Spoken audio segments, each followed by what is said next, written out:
We are about to embark upon a series of strange and exciting, dangerous adventures.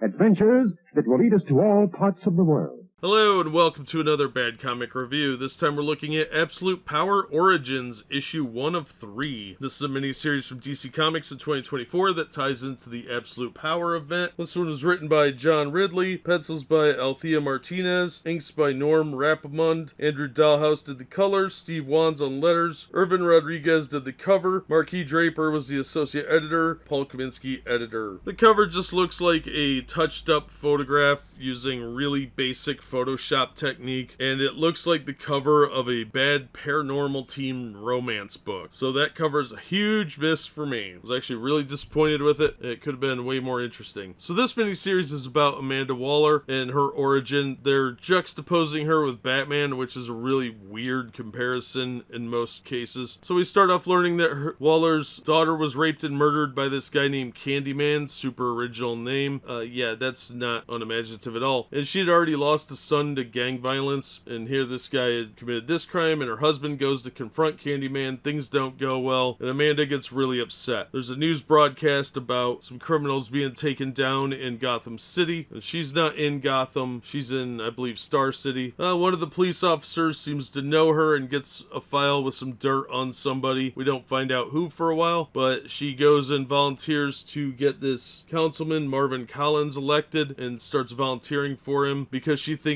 that his stance on vigilante activities is a good one. And we learn a little bit about her and how she begins scheming to set people up. She knows some dirt on one or two people and uses that to her advantage to effectively blackmail them and frame an innocent person so that she can get power and this person will do what she wants. It's not a particularly exciting issue. There's very limited action that are mostly just brief one-panel shots of Batman doing something. This is all a character study. It was not that compelling. She's a middle-aged, overweight woman with a couple of kids who is scheming for power, so it's kind of hard to make that into an action story, and it's definitely not one here. It was okay written, it just wasn't that exciting, and there was a lot of talking I did not care about that really didn't seem to drive the plot. It was just overemphasizing things to over-explain to the reader, because most writers think you're stupid. But at $4, this is dollar bin material. Paper quality's garbage, the cover's boring. The interior story was not that exciting and very slow going. I'm sure it'll pick up in the next issue or two because it's only a 3-issue limited series, but I don't really care. It doesn't really have anything to do with the Absolute Power storyline. It's just an origin story for Amanda Waller, at least so far, and I'm not really interested in that. I don't like Waller as a character, and I think they tried to make her out to be smarter than she realistically would be. They're trying to make her into a Nick Fury type, and it just doesn't really work. So if you're looking to pick this up, I would wait and get it out of a dollar bin or get the trade paperback for $3 or $4 at an Ollie's in 6 months. Might be worth the read, but not for anywhere near cover price. That's going to do it for this episode. Thank you so much for listening and supporting the channel. If you enjoyed the video, please hit the like button and don't forget to subscribe so you don't miss future reviews. If you'd like to help the channel out in other ways, links are in the description to various support methods. And as always, we hope to see you on the next one.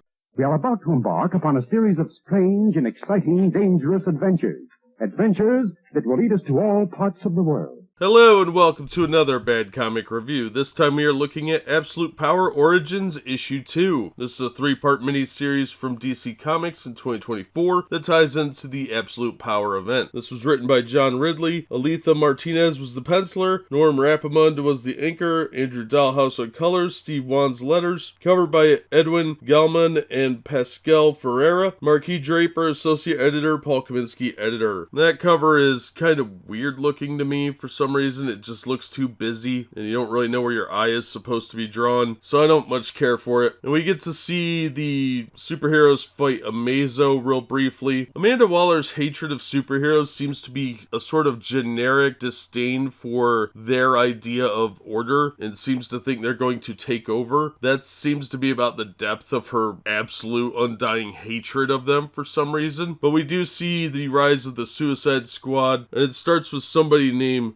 cyclotron, who was forcibly implanted with a sort of weapon, and they can't take it out, and he ends up being part of the initial Suicide Squad, along with Lobo and several others. Well, they're sent on a mission to a sort of North Korea pastiche, where there's a super team being created, as well as a weapon called the God Engine. Now, Amanda wants the God Engine, but things go sideways when her team seems to be betraying her. So she offers Lobo more money to handle that problem, and there's a large explosion of a nuclear blast, and they're gonna blame it on this rogue regime's own nuclear weapons. And this seems to be the precursor to the Suicide Squad team that we all know of: Deadshot, Boomerang, Flag, and the others from the 1980s series. And it also explains how they did the implants and where those came from, but her absolute hatred of superheroes is still really vague and not really explained. This is not necessarily an action book. This is way more action-packed than the first issue, but it still lacks a real sense of dynamics. It's mostly just a talking book about her origin and vague motivations. They really don't explain her abject hatred of the superheroes, other than she thinks they're going to impose some other form of order other than one represented by the people. But that is still incredibly nebulous, and I'm extrapolating that from what I've read so far in the first two issues. So I think it strays a little bit too much into these subplots of interpersonal relationships between her and her daughter that are just sort of space fillers. So I would say if you really want to read this, grab it out of a discount bin. I'm not particularly entertained by it. The idea of where the implants came from that kill the Suicide Squad team members is vaguely interesting, but looks like it was stolen from the Running Man, or maybe Escape from New York as a general idea. I'm not really sold on any of that. It was just sort of okay. Wasn't great, wasn't hideous. The art's not that bad. It's not that great. It's just very, very forgettable and middle of the road. So try and get it for $1 or $2. Beyond that, you might feel a little cheated. I know I did. Otherwise, it's not much of a tie-in to the Absolute Power thing. It's not really giving too much in the way of motivation for her. It's just showing that she is an incredibly driven, morally bankrupt person, and they could have summed all this up in a one-shot as far as I can tell. But that's going to do it for this episode. Thank you so much for listening and supporting the channel. If you enjoyed the video, please hit the like button and don't forget to subscribe so you don't miss future reviews. If you'd like to help the channel out in other ways, links are in the description to various support methods. And as always, we hope to see you on the next one.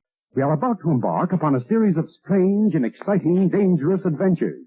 Adventures that will lead us to all parts of the world. Hello and welcome to another Bad Comic Review. This time we are looking at Absolute Power Origins Issue 3. This is the final installment of the 3-part miniseries from DC Comics that loosely ties into Absolute Power. This issue was written by John Ridley, pencils by Aletha Martinez, Norm Rapamund did the inks, Andrew Dahlhaus did the colors, Steve Wands on letters, cover by Edwin Gallman and Pascal Ferreira, Marquis Draper, associate editor, Paul Kaminsky, editor. The cover's well done, but it really tells you nothing about what's going on in this book, which would be kind of hard to do because it's just a character study. But it's well done for what it is, probably the best of the 3 covers. So we start off with the time Batman broke into Task Force X and beat the crap out of a bunch of people just to prove he could. Now Waller sees this as an opportunity to try and start collecting intel. It really humiliated her. She's personally slighted and she wants to know who Batman is. And she narrowed it down to one of the 12 inmates who came into the facility, but it's not good enough. She starts collecting intel and fingerprints from everybody in the cell, and she wants to start secretly collecting fingerprints of everyone in Gotham. This is sort of the catalyst for her obsessive need to gather information. She felt personally insulted by Batman when he did that. If I remember the issue correctly, she threatened to reveal his secret identity in the book, but realistically, Batman would be smart enough to cover his fingerprints in some way, use some fake ones or something like that. We also learn that she is pretty much alienated from her family, who do not understand what she's up to, and she sees her life mission as assisting democracy no matter whose civil rights she has to trample on. She doesn't care about civil rights or the Constitution. She cares only about her idea of justice. This was probably the best issue of the miniseries, but it's still not particularly compelling. There is a little bit more to this one than the others, but this is dollar bin material material all the way. There's not a lot of action, there's not a lot of intrigue, it's mostly just this self-obsessed woman trying to impose her concept of morality on everybody else, because she's right and everybody else is wrong. And I didn't think it was particularly well executed. The art is okay, it's passable, it's not great, it looks a little more indie art, but I've seen a lot worse out of DC. It's just not spectacular. The cover is the best part of the book. Paper quality is not very good. The story could be a little boring if you're looking for an action adventure story and you end up with this long college character study writing exercise. So I'm gonna say, if you want to read this, get it out of a dollar bin. Don't pay anywhere near cover price for it. It's just not worth it, especially with the paper quality being so bad. If you want to pick it up a trade paperback, I would say wait and try and find it at a clearance store like Ollie's for like $4. If you pay any more than a few dollars for these issues, you're probably going to feel pretty cheated. It's just not that interesting. But that's going to wrap up this episode. Thank you so much for listening and supporting the channel. If you enjoyed this one, please give it a like, share it around, and subscribe if you haven't. If you'd like to support the channel in other ways, links are in the description to various support methods. And as always, we hope to see you on the next one.